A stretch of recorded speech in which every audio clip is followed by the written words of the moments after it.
To be here and to celebrate this occasion.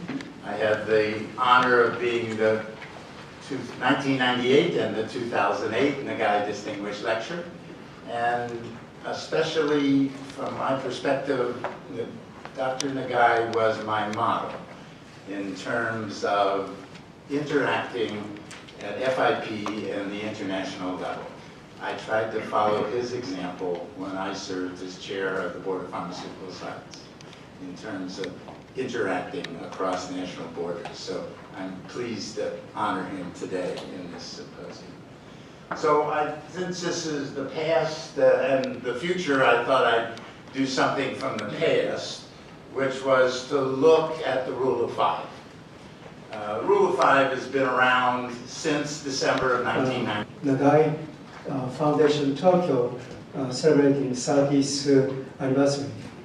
And also I'd like to express my sincere appreciation for Professor Nagai, the President of Nagai Foundation Tokyo, and also Mrs. Kyoko Nagai, the Secretary in General Nagai Foundation Tokyo, for significant and 30 years contribution to the scientific society.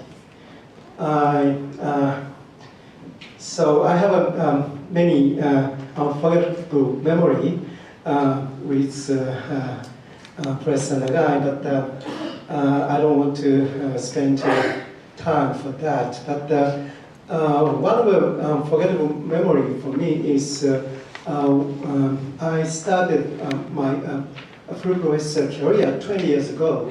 And just 1 month before my starting full professorship, I and Professor Nagai visited New Zealand and also Australia for visiting universities, 2 universities. And I learned lots of things as, leadership as a professor.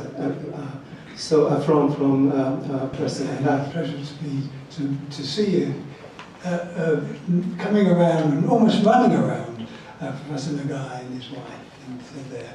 Actually, I was reminded that 1986, I was first invited to the Kyoto meeting of the American Japanese Association for Biopharmaceutics and Pharmacokinetics. And the dilemma was that I was at the University of California, San Francisco with Les Benet until 1975, and I moved back to the UK. And the question was, how was I going to be classified? I was not American, I was not Japanese. And in order to even up the numbers, I became an honorable Japanese. So I'm home again on one of my visits there. The other thing, I was at the Nagai Foundation. I really want to appreciate all of the speakers and the chairs for making a time to come to attend this meeting. I want to share with you our recent studies on this title with you. I really enjoyed being with Dr. and Mrs. Nagai for many, many years. Actually, Dr. Nagai brought me to the world, the international world, particularly with FIP or AAPS activities. When I was traveling with Dr. and Mrs. Nagai in Vienna, particularly cruising Donau, I just felt he's my real. He and she were real mother and father. That's why I really thought. So without your help, I can never get into the world international field. So Dr. Nagai, the director of Nagai Foundation Tokyo, and Mrs.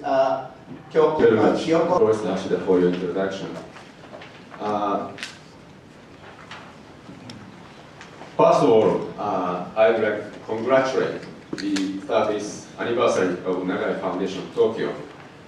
And I would like to express my sincere appreciation to the foundation and Professor Nagai Sensei for the continuous support for our international activities in terms of research and education. Thank you very much. And it's my great pleasure to be one of the speakers in this very important and memorial symposium. Today, I would like to talk about our recent studies on nucleic acid drug delivery. I am honored that I have such an opportunity to present my recent work at this wonderful memorable symposium. So, as most of you know, the much of the focus in pharmaceutical research and development has shifted from small molecule-based drug discovery to macromolecular biological therapeutics such as peptide and proteins and nucleic acid or drugs. Those are biopharmaceuticals.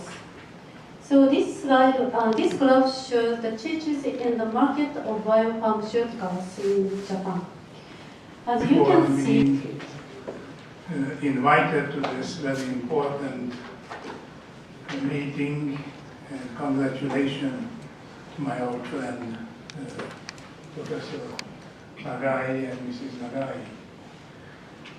I start with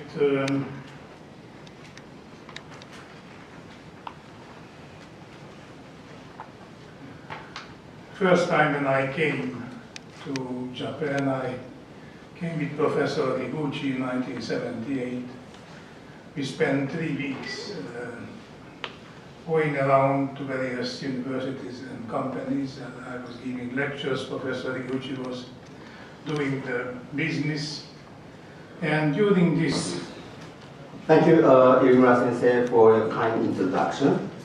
And thank you for organizing committee, Professor Sugiyama, Professor Yamashita, and Professor Takeda for providing me this very important opportunity for me to introduce our recent study. And first of all, I would like to congratulate Professor Nagai and Mrs. Nagai for this 30th anniversary. I would like to express my sincere appreciation to the Nagai Foundation for scholarship. For kind introduction. So first of all, I would like to express my congratulations, Professor Nagai and Mrs. Nagai, for the 30th anniversary of the Nagai Foundation, Tokyo. So actually, by this foundation, we have a lot of support for our research and also the international exchange and symposium. Particularly, I would like to appreciate Nagai Foundation for long-term support for our France-Japan DDS symposium. This picture was taken in 2014, that is the 11th France-Japan DDS symposium, which held every 2 years. And the 30th anniversary symposium of the Nagai Foundation Tokyo. I'm a last speaker. Maybe you are tired. I'm a little bit different topic. I here link to the past and the bridge to the future. So I like to present future therapy of DDS. So what if artificial heart, a cardiomyopathy patient, and spend around half a year to find a heart donor. But this country, very difficult to find heart donor. So 18 months later, he decided to accept our cell seed treatment. We take a myoblast from his leg and make cell seed in To conclude the symposium, and Dr. Yuichi Sugiyama will make a closing address. Please. Okay, dear all speakers, chairperson and friends, I'd like to express my sincere thanks to all of your participants to participation to the 30th anniversary symposium. So on behalf of the organizing committee member, I really appreciate to all of you for your lectures on frontier sciences and above all, your heartfelt message to Dr. and Mrs. Nagai. I'm sure that both Dr. and Mrs. Nagai was sensitized and moved by all your comments. As you will know, Dr. Nagai has been fighting for the last 5 years and a half to recover from the stroke which took place in January 2011.